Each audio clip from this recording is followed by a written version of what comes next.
નાગર અને હું અશોક મોદી આપનું સ્વાગત કરીએ છીએ અને આપ નિહાળી રહ્યા છો અમારા જીટીપીએલ ગુજરાતીની વિશેષ રજૂઆત. ડૉક્ટર પંકજભાઈ આપનું સ્વાગત છે. નમસ્કાર અશોકભાઈ અને નમસ્કાર મારા વહાલા દર્શક મિત્રો.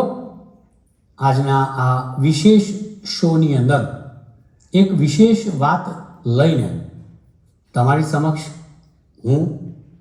અમે અમારા પ્રતિષ્ઠિત કેમેરામેન મિત્રો, લાઇટમેન મિત્ર આ સ્ટુડિયોમાં હાજર થયા છીએ.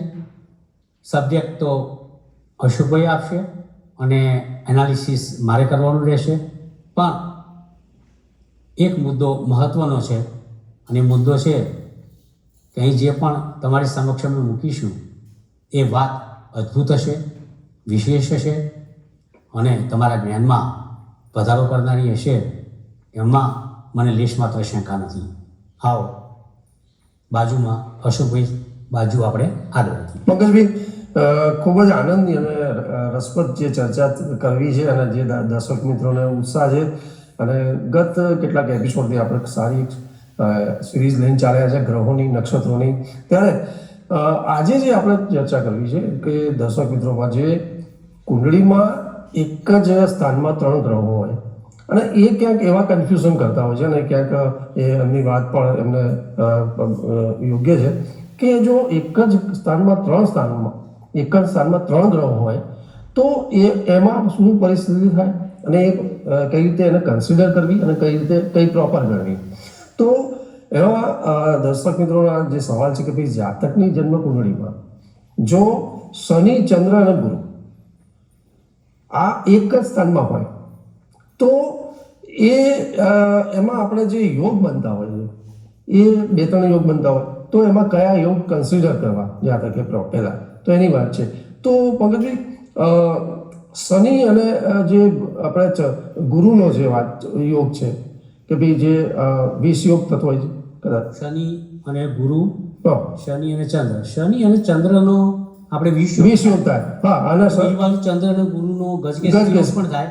અને ત્રીજી બાજુ શનિ અને ગુરુ જ્યારે મળે ત્યારે આર્થિક સંઘર્ષનો એક બરાબર which we are going to discuss. Okay sir. એટલે જે શનિ ચંદ્રનો 20 યોગ ગણવો કે શનિ ગુરુનો ગજકેસરી યોગ ગણવો અને જે શનિ અને ગુરુના જે સંબંધો છે એની ચર્ચા છે. તો એ સમગ્ર આખી ચર્ચા આપણે છે. સો આઈ થિંક કે આપણા જે વ્યુઅર્સ છે દે ગોટ ધ પોઈન્ટ.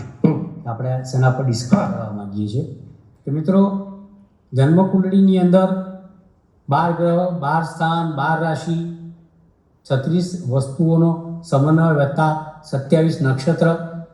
હવે મૂંઝવણ ક્યાં થાય કે કુંડળીમાં એક ગ્રહ હોય ત્યાં સુધી આગાહી સરળ બની રહેતી હોય છે. આપણે અશોકભાઈ કહેતા હોય છે ભાઈ કર્કનો ગુરુ હોય તો લગ્ન જીવનમાં તકલીફ. બિલકુલ, આપણે એમાં એક્ઝામ્પલ હોય તો પણ લગ્ન જીવનમાં તકલીફ આપે. એમાં આપણે ખૂબ સારા એક્ઝામ્પલ બી આપેલા. હા, સરસ એક્ઝામ્પલ. તુલાનો શનિ હોય તો સંન્યાસ થઈ જાય, સંન્યાસ આવી જાય. કર્કનો ગુરુ હોય તો શેર બજારમાં નુકસાન કરે, મેરેજ મોડા થાય, ના થાય. આવી એક ગ્રહના આધારે આગાહીઓ કરવી સરળ હોય છે. પછી ગ્રહોની યુતિ આવે એટલે એમાં એક કરતાં વધારે ગ્રહ જોડાય. ધારો કે સૂર્ય ચંદ્ર જોડાય, સૂર્ય શનિ જોડાય, સૂર્ય સાથે બીજા ગ્રહો જોડાય. અગર તો તમામ ગ્રહ એકબીજા સાથે જોડાય, એક કરતાં વધારે 2 ગ્રહ હોય તો એને યુતિ કહે છે. બરાબર છે. પણ એક નહીં, 2 નહીં, 3 ગ્રહ એક સ્થાનની અંદર જોડાય ત્યારે ત્રિગ્રહ યુતિ કહેવામાં આવે છે. ત્રિગ્રહ યુતિ એટલે 3 ગ્રહોનો કોઈ પણ સ્થાનની અંદર સમૂહ, 3 ગ્રહોનું જોડાણ. યુતિનો મતલબ છે સાથે રહેવું. જેમ પક્ષની યુતિ થતી હોય છે એમ ગ્રહોની યુતિ થતી હોય છે.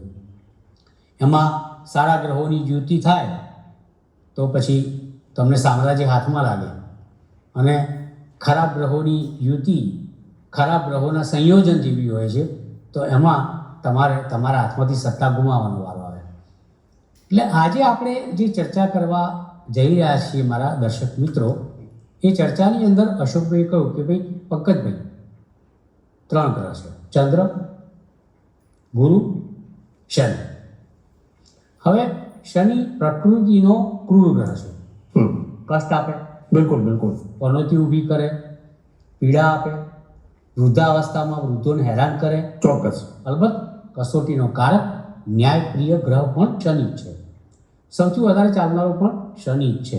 મંદ શનિ છે અને શનિથી અચ્છા ગભરાય. એ સ્વયં રાવણ હોય કે હર હર મહાદેવ હોય, પણ શનિની ગભરામણ દેવોને પણ હતી અને દાનવોને પણ હતી. તો આ શનિ એ જ્યારે બીજા ગ્રહો સાથે જોડાય અને આજના શોની અંદર શનિ ચંદ્ર સાથે જોડાય અને ત્યાં પાછું ગુરુ હોય. હવે અહીંયા મૂંઝવણ, કન્ફ્યુઝન એવું છે કે કયા ગ્રહની એનાલિસિસ કયા ગ્રહના જોડાણથી કરવી. હવે અશોકભાઈ આમાં કેવું છે કે ચંદ્ર શનિને સાથે લઈએ 3 ગ્રહની યુતિમાં 20 યોગ થઈ જાય. 20 યોગ થઈ જાય. પછી પોઝિટિવ વાત આવે છે કે ચંદ્ર અને ગુરુ જોડીએ તો ગજ કેસરી યોગ થઈ જાય. તો પછી નેગેટિવ વાત આવે છે કે ગુરુ અને શનિ જોડાય તો અર્થતંત્રને ભારે નુકસાન પહોંચે, અર્થતંત્ર ઉપર ભારે આર્થિક પ્રહારો થાય અને એવો માણસ રાજામાંથી રંક થઈ જાય અને ધનવાનમાંથી દરિદ્ર થઈ જાય. કુંડળીઓના અવલોકન દરમિયાન મારી કારકિર્દીમાં મેં જોઈને જોયું છે કે જ્યાં જ્યાં ગુરુ શનિની યુતિ હોય, સંબંધ હોય, એવા જાતકો આર્થિક દ્રષ્ટિએ ભારે ખાના ખરાબી ભોગવતા હોય છે. દળીને કુંડળી ભરતા હોય છે. શેના કારણે? તો આ ગુરુ અને શનિના જોડાણના કારણે. આપણે અહીં ચર્ચા કરી રહ્યા છીએ 3 ગ્રહોની. ચંદ્ર છે, ગુરુ છે, શનિ છે, મન છે, ધર્મ છે, અર્થતંત્ર છે, કષ્ટ અને પીડા પણ છે અને એકમાં ક્રૂરતા છે શનિમાં, ગુરુમાં શુભત્વ છે અને ચંદ્રમાં ગતિ છે. આ 3 ગ્રહો. It's a planet of velocity. ચંદ્ર ગતિનો ગ્રહ છે. બિલકુલ. ગુરુ છે એ વિસ્તૃતિકરણનો છે, એક્સપાન્શનનો, અને શનિ છે સંકુચનનો છે. હવે બધાના લક્ષણો અલગ અલગ હોય. ચંદ્ર અને ગુરુ સાથે ફાવે, ગુરુ ને ચંદ્ર જોડે ફાવે, બંને પરમ મિત્રો છે. પણ ચંદ્ર ને શનિ જોડે ના ફાવે, શનિ ને ચંદ્ર જોડે ના ફાવે, કારણ કે બંને એકબીજાના કટ્ટર શત્રુ છે. ચંદ્રને શનિ ના ગમે કારણ કે શનિ જ્યારે નજીક પનોતી કરે, બરાબર, 2.5 વર્ષની પનોતી કરે, 7.5 વર્ષની પનોતી કરે, ચંદ્ર એ મન છે, શનિ ઉપરથી પસાર થાય, 20 યોગનું સર્જન કરે. તો આ બાજુ ગુરુને પણ શનિ પસંદ નથી, કારણ ગુરુનો ધર્મ ગમે છે, શનિની આધ્યાત્મવાદ. ગુરુને ટોળું ગમે છે, એક્સપાન્શન ગમે છે, શનિને સંકોચન અને એકલતા. જો આ બંનેમાં કેટલો તફાવત છે. એક 13 મહિના ચાલે વધુ, એક 2.5 વર્ષ ચાલે છે. એક રંગે પીળો છે, એક રંગે વાદળી છે. એટલે આ 3 ગ્રહોની યુતિ એક સ્થાનની અંદર જન્મકુંડળીમાં અશોકભાઈ આવે તેના પરિણામો બહુ જ અકલ્પનીય. બિલકુલ. ક્યારેક આઘાત આપનારા અને ક્યારેક ખુશી આપનારા. કભી ખુશી કભી ગમ. ખુશી આ 2 વજન. ચંદ્ર ગુરુ જોડાય ત્યારે ખુશી આ 2 વજન. કારણ વગરની જ ખુશીઓ તમને મળે રાખે. અને ચંદ્ર ગુરુ સાથે જોડાય એટલે ગજ કેસરી યોગ થાય, એટલે ખુશીઓનું વજૂદ હોય, વજહ હોય, એ મજા આવે છે.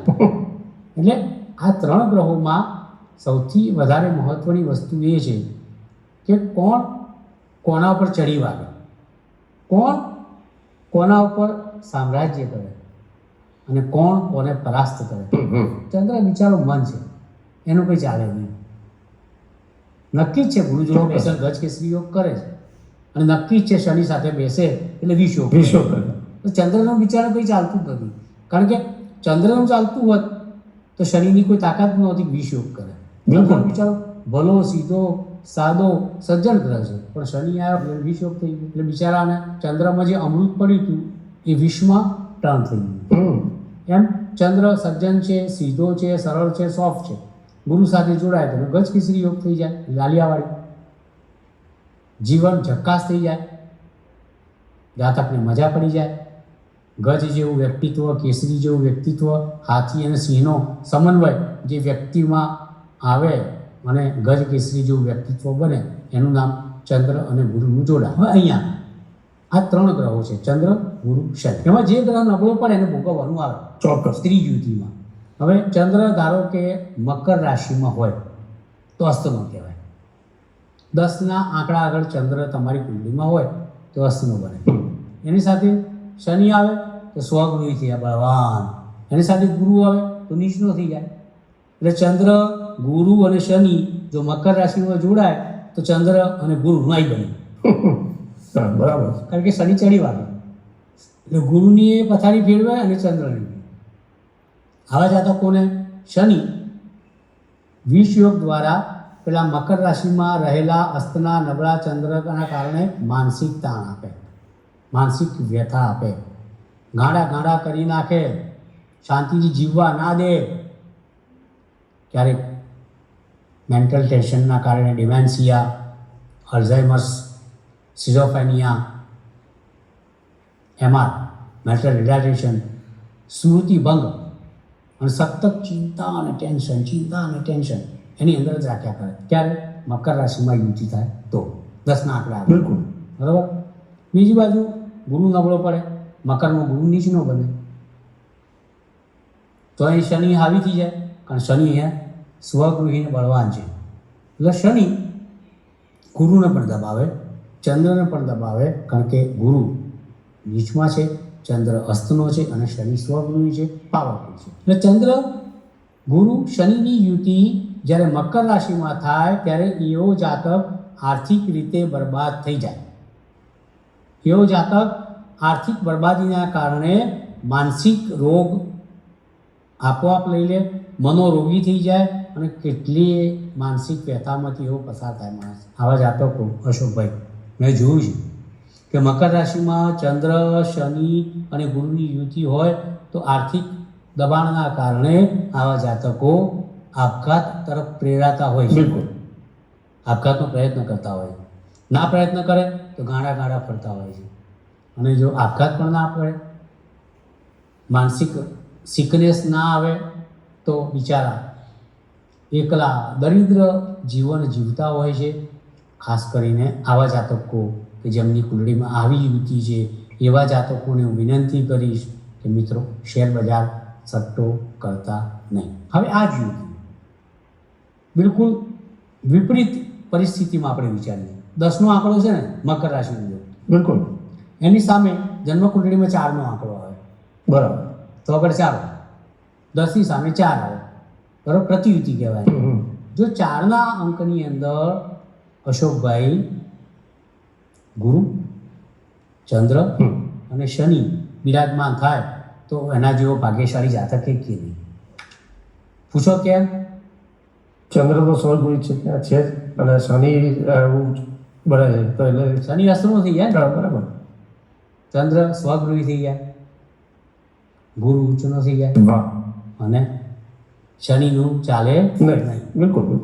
3 ગ્રહ કર્ક રાશિની અંદર આવે. ત્રિગ્રહ યુતિ ચંદ્ર, ગુરુ, શનિ. એક જ યુતિની વાત કરીએ આપણે, ચંદ્ર, ગુરુ અને શનિ. અહીં સાચો ગજ કેસરી યોગનો લાભ જાતકને મળે. કારણ કે ચંદ્ર સ્વગૃહી, કર્ક રાશિ એનું પોતાનું ઘર છે. ગુરુ ઉચ્ચનો, એક ઉચ્ચનો ગુરુ સજ્જન સદગુરુ. બીજો ચંદ્ર સોફ્ટ સદભાવના કેળવતો, મન સાથે સંકળાયેલો એક સજ્જન ગ્રહ ચંદ્ર અને ગુરુ બળવાન. સાચા અર્થમાં ગજ કેસરી યોગ.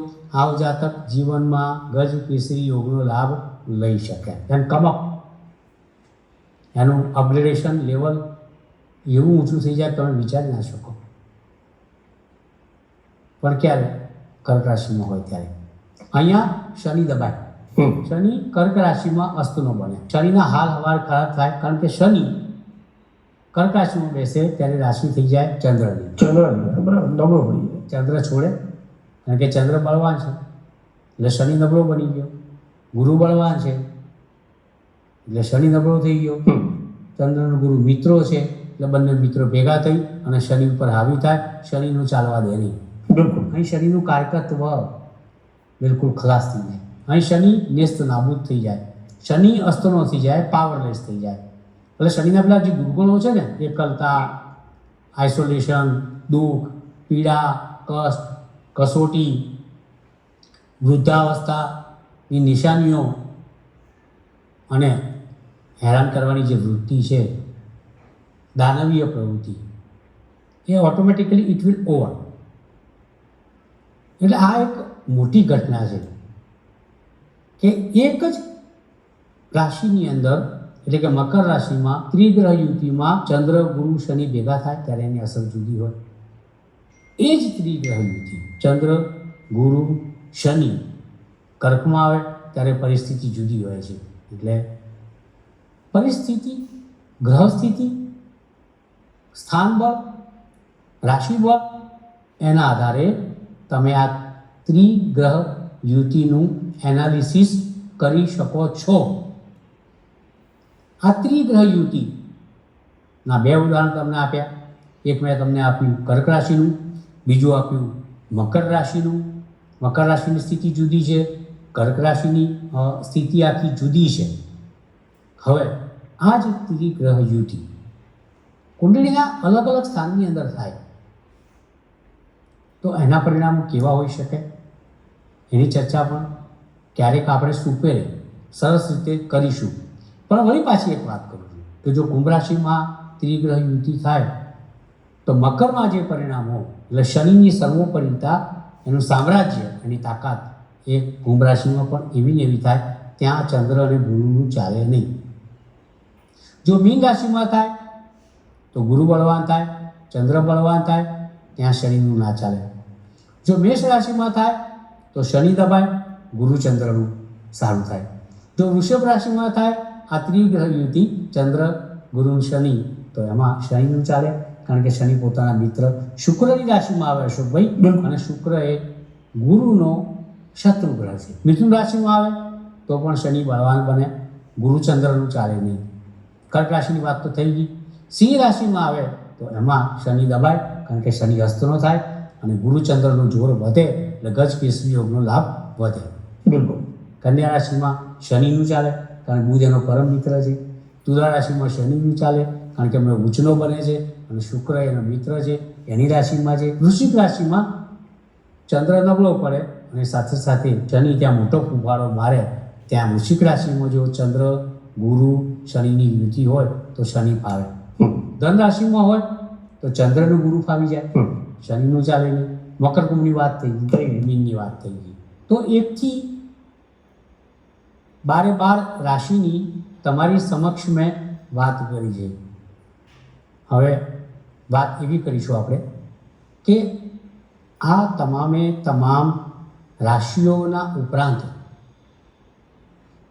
કયા નક્ષત્રમાં જો યુતિ થાય. ધારો કે કર્ક રાશિની અંદર મેં તમને કહ્યું કે ગુરુ અને ચંદ્રનો ગજ કેસરી યોગ બળવાન બને, શનિનું ત્યાં કંઈ ચાલે નહીં. પણ જો ભૂલે ચૂકે આ ચંદ્ર ગુરુ અને શનિની યુતિ ભલે કર્ક રાશિમાં હોય પણ પુષ્ય નક્ષત્રમાં આવે તો શનિનું નક્ષત્ર. બિલકુલ બિલકલ.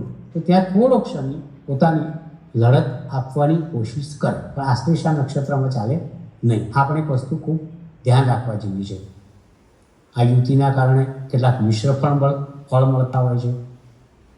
મિશ્ર ફળની અંદર ખાસ અશુભ ફળ તરફ તમારે વધારે ધ્યાન રાખવું પડતું હોય છે કે જો ચંદ્ર ગુરુ શનિની યુતિ કોઈ પણ સ્થાનમાં હોય તો ગુરુના ગુણને શનિ દબાવવાની કોશિશ કરે છે, ચંદ્રના ગુણને દબાવવાની શનિ કોશિશ કરે છે. કારણ કે મૂળભૂત રીતે જોવા જઈએ તો દૈવી પ્રકૃતિના ગ્રહો ઉપર દાનવીય પ્રકૃતિના ગ્રહો હંમેશા હાવી થતા હોય છે.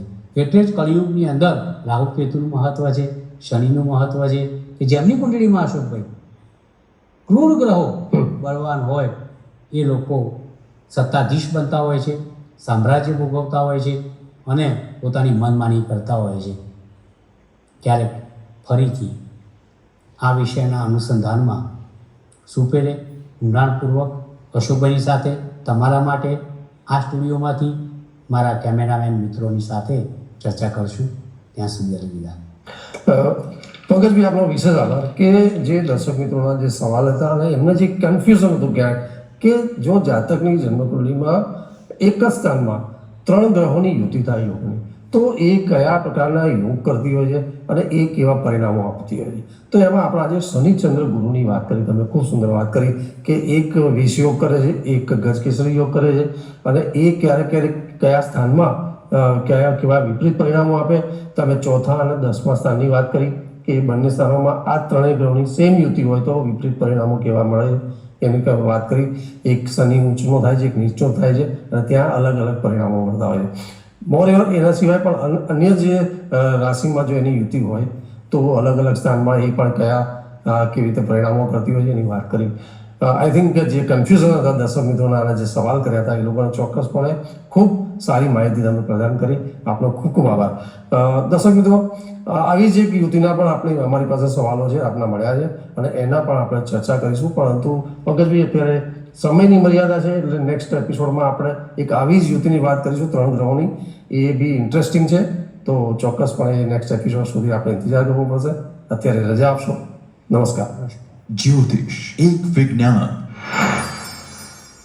નમસ્કાર દોસ્તો, હર હંમેશની જેમ સીપ ઓપ્ટિક જે તમારા જીવન માટે અતિ ઉપયોગી છે. શું તમારું સંતાન વિદ્યા અભ્યાસમાં નબળું છે? શું તમારા ઘરની અંદર કુટુંબનો કોઈ સભ્ય સતત બીમાર રહે છે? ઉપાય સરળ છે. કોઈ પણ ગુરુવાર અગર બુધવારે પુનર્વસુ નક્ષત્ર આવતું હોય. પુનર્વસુ નક્ષત્ર એટલે ગુરુનું નક્ષત્ર છે. બુધ અગર ગુરુ પુનર્વસુ નક્ષત્ર એ દિવસે બુધની હોરામાં અગર તો ગુરુની હોરામાં જો તમે તમારા બાળકના અભ્યાસ માટેનો કોઈ નિર્ણય લો, એને કોઈ સારું ટ્યુશન અપાવો, સારી સ્કૂલમાં એડમિશન અપાવો, અગર તો તમારા કુટુંબમાં બીમાર રહેતા વ્યક્તિ માટે નવો વૈદ્ય હોમિયોપેથિશિયન કે ડૉક્ટર કે નવી દવા સાથે શરૂઆત કરાવો તો મને 100% ખાતરી છે કે તમારું બાળક વિદ્યાભ્યાસમાં હોશિયાર થશે અને તમારું કુટુંબનું સભ્ય તંદુરસ્તી દિન પ્રતિદિન પ્રાપ્ત કરશે. નમસ્કાર. જ્યોતિષ એક વિજ્ઞાન. જ્યોતિષ એક વિજ્ઞાન કાર્યક્રમ અંતર્ગત સટીક ઉત્તર અને માર્ગદર્શન આપશે જ્યોતિષ શાસ્ત્રી ડોક્ટર પંકજ નાગ. આપ આપના સવાલોની સાથે પોતાનું નામ, જન્મ તારીખ તેમજ જન્મ કુંડળી સહિતની માહિતી વોટ્સઅપ કરી શકો છો અમારા આ નંબર પર. આપના પ્રશ્નોના ઉત્તરો ડોક્ટર પંકજ નાગર આપશે કાર્યક્રમ જ્યોતિષ એક વિજ્ઞાનમાં.